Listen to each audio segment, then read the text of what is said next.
বছর তুমি খাবো, 5 বছর আমি খাবো। 5 বছর তুমি চাঁদা করবা, 5 বছর আমি চাঁদা করবো। 5 বছর তুমি লুট করবা, 5 বছর আমি লুট করবো। হবে না, হতে দেওয়া হবে না ইনশাআল্লাহ। হবে না। মানুষ জাগ্রত হয়েছে, মানুষ সচেতন হয়েছে, মানুষ আর গোলামের জিন্দেগি করতে চায় না, গোলামের জিঞ্জিরে আবদ্ধ থাকতে চায় না, মানুষ স্বাধীনতা লাভ করতে চায়। বাংলাদেশের বুকে কোনো চাঁদাবাজি চলবে না, দুর্নীতি চলবে না, অবৈধ কোনো কাজ বাংলাদেশে চলতে দেওয়া হবে না ইনশাআল্লাহ। সচেতন থাকুন, সিন্ডিকেট বন্ধ করতে হবে, সিন্ডিকেট দূর করতে হবে। মানুষের অন্ধ নয় যে মার্কা দিবেন আর চক্ষু বুঝে সেই মার্কায় ভোট দিবে, সেদিন শেষ হয়ে গেছে। যখন আপনারা রাস্তায় ছিলেন না তখন আমরা রাস্তায় ছিলাম, যখন আপনারা আনন্দ করতেছিলাম তখন আমরা রক্ত ঝরাইতেছিলাম, যখন এসির মধ্যে আরাম করতেছিলাম তখন আমরা ঘাম ঝরাচ্ছিলাম, যখন আপনারা আনন্দের মধ্যে উল্লাসের মধ্যে ছিলেন তখন আমরা বুলেটের সামনে বুট পিকে দিয়েছিলাম। আমরা সেই জাতি, আমরা সেই গোষ্ঠী। স্মরণ করিয়ে দিতে চাই, যদি রক্ত নিয়ে কেউ সিনেমা না খেলতে চান, জীবন নিয়ে কেউ খেলতে চান, বাংলাদেশের মানুষ আগে কাউকে রক্ষা করে নাই, কাউর সামনে মাথা নত করে নাই। আজকেও বলতেছি স্পষ্টভাবে, যদি জনগণের জীবন নিয়ে, তাদের আশা এবং আকাঙ্ক্ষা নিয়ে, তাদের আবেগকে নিয়ে সিনেমা খেলতে চান, তাহলে আবার এক আন্দোলন হবে, সংগ্রাম হবে। সেই আন্দোলন সংগ্রামের মধ্যে সমস্ত অন্যায় ভেসে যাবে ইনশাআল্লাহ। সে সময় আসতেছে। আজকে দেখেছেন একটা দল, তারা কি করছে, তারা আবার আওয়ামী লীগের ব্যাপারে এনো তেন অমুক তমুক কত এ নিয়ে বিনিয়ে কত কথা বলতে চায়। স্পষ্ট করুন কথাবার্তা। ইসলামকে প্রতিপক্ষ বানাতে চান না কেন? আওয়ামী লীগকে প্রতিপক্ষ বানাতে চান, ইসলামকে প্রতিপক্ষ বানাতে চান না কেন? সিন্ডিকেট, 5 বছর তুমি খাবো, 5 বছর আমি খাবো। 5 বছর তুমি চাঁদা করবা, 5 বছর আমি চাঁদা করবো। 5 বছর তুমি লুট করবা, 5 বছর আমি লুট করবো। হবে না, হতে দেওয়া হবে না ইনশাআল্লাহ। হবে না। মানুষ জাগ্রত হয়েছে, মানুষ সচেতন হয়েছে, মানুষ আর গোলামের জিন্দেগি করতে চায় না, গোলামের জিঞ্জিরে আবদ্ধ থাকতে চায় না, মানুষ স্বাধীনতা লাভ করতে চায়। বাংলাদেশের বুকে কোনো চাঁদাবাজি চলবে না, দুর্নীতি চলবে না, অবৈধ কোনো কাজ বাংলাদেশে চলতে দেওয়া হবে না ইনশাআল্লাহ। সচেতন থাকুন, সিন্ডিকেট বন্ধ করতে হবে, সিন্ডিকেট দূর করতে হবে। মানুষের অন্ধ নয় যে মার্কা দিবেন আর চক্ষু বুঝে সেই মার্কায় ভোট দিবে, সেদিন শেষ হয়ে গেছে। চক্ষু বুঝে মার্কায় ভোট দেওয়ার দিন শেষ। মানুষের চক্ষু উন্মোচিত হয়েছে, মানুষকে আলো চশমা খুলে ফেলছে, মানুষ সব কিছু দেখতে পারতেছে।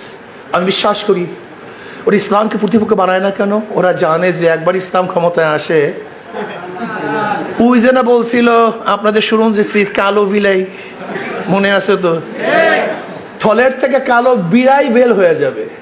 ইসলাম যদি একবার ক্ষমতা আসে তাহলে ওদের সমস্ত চরিত্র উন্মোচন হয়ে যাবে। অনেকেই মনে করতেছেন কি ইসলাম মনে হয় কেমন কেমন কেমন কেমন কেমন না। ইসলাম আপনাদের, ইসলাম আপনাদের জন্য আসছে দুনিয়াতে, শান্তি দেওয়ার জন্য, মুক্তি দেওয়ার জন্য। যখন জাহিলি যুগ ছিল, মানুষের হানাহানি মারামারি কাটাকাটি ছিল, খুনাখুনি ছিল, ধর্ষণ অবৈধ কাজ ছিল, সেই সময়তেই জনাবে মুহাম্মদ রাসূলুল্লাহ সাল্লাল্লাহু আলাইহি ওয়াসাল্লাম আমাকে নীতি আদর্শ নিয়ে আসছেন, যে নীতি আদর্শ সমস্ত জুলমাত অন্ধকারকে দূর করে স্পষ্ট সূর্য আপনাদের সামনে উদিত করেছিলেন। সে নাম ইসলাম। আপনারা ভয় পাচ্ছেন কেন? সাংবাদিকরা ভয় পায়, শিক্ষিত মানুষরা ভয় পায়। ইসলাম আসলে আমার ঘুষের অবস্থাটা কি হবে, আমার সুদের অবস্থাটা কি হবে, আমার দুর্নীতির অবস্থাটা কি হবে, আমার ডাকাতির অবস্থাটা কি হবে? এগুলো লাগবেই তো না। আপনার ডাকাতি করা, চুরি করা লাগবেই না, ঘুষ খাওয়া লাগবেই তো না। বরং আপনার চরিত্র গঠন হয়ে যাবে, আপনার আদর্শ গঠন হয়ে যাবে। আপনি চাকরির থেকে যে প্রাপ্তি পাবেন তাতে আপনি যথেষ্ট মনে করবেন। হাই থাকবে না, লোভ থাকবে না। যখন আপনার পাশের চেয়ার চুরি করে, এর জন্য আপনার মধ্যে চোরের লোভ চলে আসছে। কিন্তু আপনার পাশের যখন চেয়ার চুরি করবে না, আপনার মধ্যে চোরের ভাবনাও আসবে না। আমরা আদর্শ ভিত্তিক কান্ট্রি করতে চাই, আর আদর্শ ভিত্তিক রাষ্ট্র করতে চাই। যে আদর্শ ভিত্তিক রাষ্ট্রের কারণে আপনি এমনিতে ভালো হয়ে যাবেন, এত টেনশন করিয়েন না। আর সবচেয়ে বড় কথা হলো, ইসলাম আসছে গরিবদের জন্য, ইসলামের গোটা অর্থনীতি গরিবদের জন্য, অথচ গরিবরা ইসলাম পছন্দ করে না। বিয়াকুব, ইসলামের জাকাত গরিবদের জন্য, সদকা গরিবদের জন্য, ফিতরা গরিবদের জন্য, ওশর গরিবদের জন্য, মানত গরিবদের জন্য, দান গরিবদের জন্য। ইসলামের গোটা অর্থনীতি গরিবদের জন্য। ইসলামী অর্থনীতি গরিবদেরকে ধনী বানায়, আর বড়লোকদের ভারসাম্য রক্ষা করে, আর পুঁজিবিদ অর্থনীতি গরিবকে মারে, ওদের গলা টিপে ওদেরকে গরিব বানায়, আর ধনীদেরকে শুধু ধনী বানায়। আপনি কি জানেন বাংলাদেশের গোটা অর্থনীতি মাত্র 20 জনের কাছে, 20 পরিবারের কাছে, এই 18 কোটি মানুষের কাছে যে টাকা আছে, মাত্র 20 পরিবারের কাছে সেই টাকা। আপনি কি জানেন অর্থনীতির অবস্থা কি? মাত্র 20 পরিবারের কাছে হয়তো তাদের ছেলে মেয়ে 3-4 জন, এক একজন, স্বামী স্ত্রী 2 জন, আর পোলা মাইয়া 2-3টা, বা একটাও নাই অনেকের। এই যে সালমান এফ রহমানের এত হাজার হাজার কোটি টাকার বাচ্চাই তো নাই। আমরা কথা বুঝান না কেন? এই যে আমির হোসেন আমু টাকা ছাড়া কিছু বুঝতোই না, কোনো বাচ্চাই নাই তার, আপনারা জানেনই না। এই যে ওবায়দুল কাদের, তার কোনো বাচ্চা কিচ্ছু নাই, আপনারা তো জানেনই না।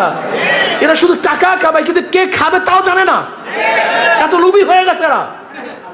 পদ্মব ইসলামী হুকুমত কায়েম করার চেষ্টা করার তৌফিক দান করেন। তবে শেষ কথা হলো, ইসলামী আন্দোলন বাংলাদেশ কথায় কাজে মিলাস। যেমন আমাদের মার্কা হলে হাত পাখা মার্কা, কারেন্ট ফেল করে, হাত পাকা ফেল করে না। যারা নৌকা নিয়ে নির্বাচন করে হলো গরিবদের প্রতি, কিন্তু ওরা নৌকার প্রতি সেবক না, ওরা গরিবদের সেবা করে না। যারা ধানের শীষে নির্বাচন করে ওরা গরিবের প্রতি, কিন্তু নিজেরা ধান কাটতে পারে না। যারা নাঙ্গল নিয়ে নির্বাচন করে নিজেরা নাঙ্গল বইতে পারে না। যারা গরুর চাকা নিয়ে নির্বাচন করে নিজেরা গরুর গাড়ি চালাতে পারে। কিন্তু ইসলামী আন্দোলন বাংলাদেশের এমন এক প্রতীক, যে প্রতীকের নাম হাত পাখা। কি পাখা ভাই? যে নির্বাচন করে সেও ঘুরাতে পারে, যারা করে তারাও ঘুরাতে পারে। কথা ঠিক না? কোনো মার্কাই মানুষ বুকি নিয়ে ঘুমায় না, কিন্তু ইসলামী আন্দোলন বাংলাদেশের হাত পাকা মার্কা। প্রত্যেকের এটা মুসলমানও চালাতে পারে, হিন্দুরা চালাতে পারে, পুরুষরাও চালাতে পারে, মহিলারাও চালাতে পারে, বড়রাও চালাতে পারে, ছোটরাও চালাতে পারে, সবার প্রতি। ইসলামী আন্দোলন বাংলাদেশের যেরকম শুরুতে ইসলাম মানে শান্তি, তাদের হাত পাখার মধ্যে শান্তি। আল্লাহ আমাদের সবাইকে ইসলাম অনুযায়ী জীবন গড়ার তৌফিক দান করেন। আল্লাহুম্মা আমিন।